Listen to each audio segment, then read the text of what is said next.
Prométhée, les trois interprétations d'un mythe. Dans la mythologie grecque, Prométhée est l'un des titans les plus fascinants. Sa légende a traversé les siècles, car elle touche à des thèmes universels, la rébellion, la souffrance et la connaissance. Mais ce mythe peut être lu de trois façons différentes. 1. Le voleur du feu.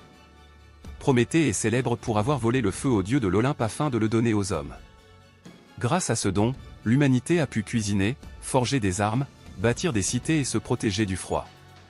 Mais ce geste était interdit, Zeus voulait garder les hommes dépendants et faibles. En défiant sa volonté, Prométhée devint un symbole de rébellion contre l'autorité divine. Dans cette interprétation, il est le héros qui défie l'injustice pour sauver les mortels. 2. Le martyr enchaîné. Pour son audace, Prométhée fut sévèrement puni.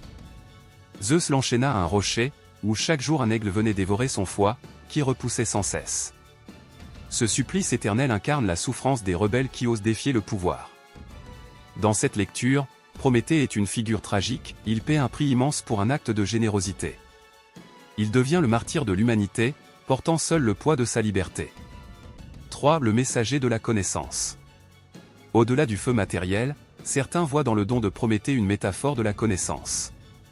Offrir le feu, c'est offrir la capacité de créer, d'inventer, de transformer le monde. Dans cette vision, Prométhée incarne l'esprit de progrès, mais aussi le danger qu'il comporte, car chaque découverte peut être une bénédiction ou une malédiction.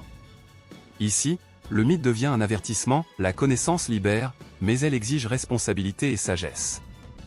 Ces trois interprétations montrent toute la richesse du mythe. Prométhée est à la fois un voleur, un martyr et un bienfaiteur. Son histoire rappelle que chaque progrès a un prix, et que la liberté s'obtient souvent au sacrifice de quelques-uns. Aujourd'hui, son nom résonne encore.